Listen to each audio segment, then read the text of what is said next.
everyone, it's Galina and thank you for joining me. Today I'm going to show you a fun embossing technique and making two cards at the same time. If you don't have any embossing supplies in your stash, you can try this technique with regular or pigment inks. I'm going to make two Christmas cards and I picked a kind of non-traditional color combo for these projects, but I want to play with light pink color cardstock with a gray. So I cut out two panels in standard A2 size and I'm going to run through my die cutting machine those two card panels with darling ribbons and dotted frames die set from Studio Katia. I used a rectangle large die to cut out the panel and a smaller die to cut out a window in the center of the card panel. Now I can mix my die cuts to create multicolored backgrounds. Next I'm going to secure those two die cuts with my masking tape, and for my first card I use gray die cut in the center. I put the card panel in my Misty stamping tool and now I'm going to stamp those beautiful snowflakes. But at first I need to find a best position for each of the snowflakes and I'm going to place them around my frame because I want to stamp a full frame around the center die cut with my snowflakes. And I love this stamp set because it consists of super large and small snowflakes, so I can easily create any snowflake patterns with this set. At first I'm going to stamp those snowflakes only on the left side of my card panel. I pick them up with a lid from my stamping tool and next I'm going to add a lot of anti-static powder. It's actually a baby powder, so I need to remove any static before I go with heat embossing.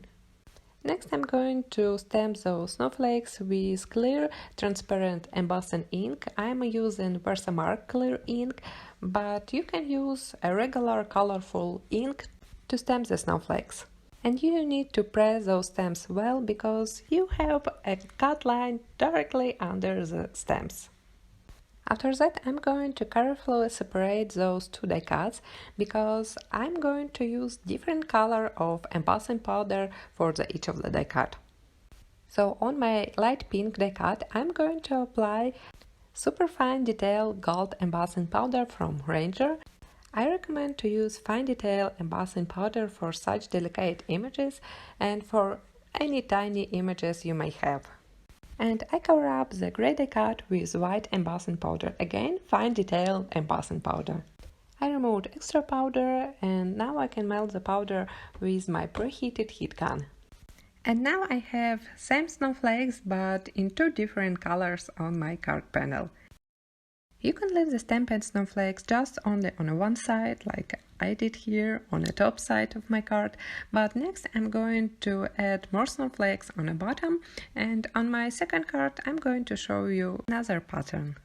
I repeated steps with stamping and heat embossing on my other side of the card panel, and here how it looks after all heat embossing is done.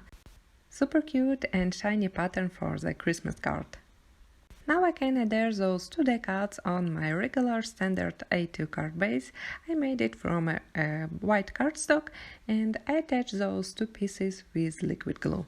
I adore the finished card background and I don't want to cover it up with any die cuts or images, so I'm going to stamp just a sentiment in the center of my card. I'm going to combine two different sets to create a one large sentiment on the card. So I used a Merry Christmas from Gift Tag Greetings from Studio Katia and another smaller sentiment from Holiday Village stamp set. I stamped them with black VersaFine ink.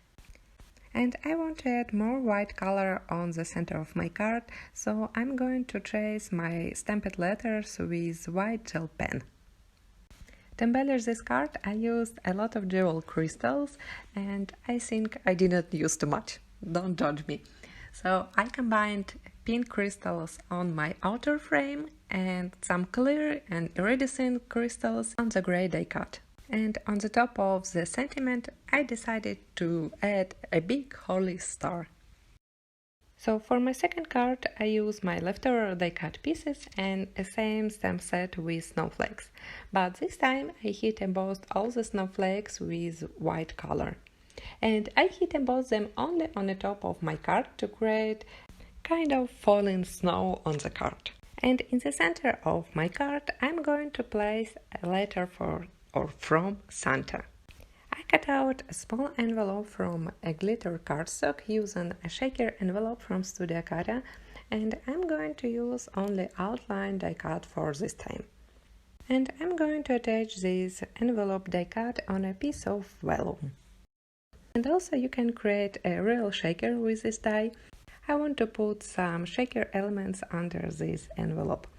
I used white seed beads and just a small amount of star sequins.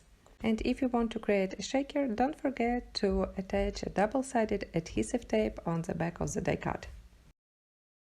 And to finish my second card, I used a small amount of white crystals.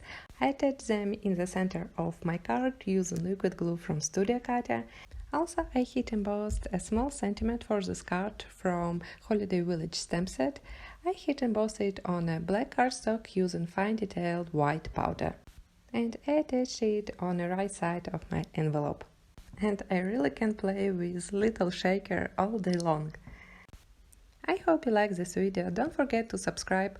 Full supply list you can find in the video description below as well as in the comments. Please give this video a thumbs up and I will see you next week. Bye!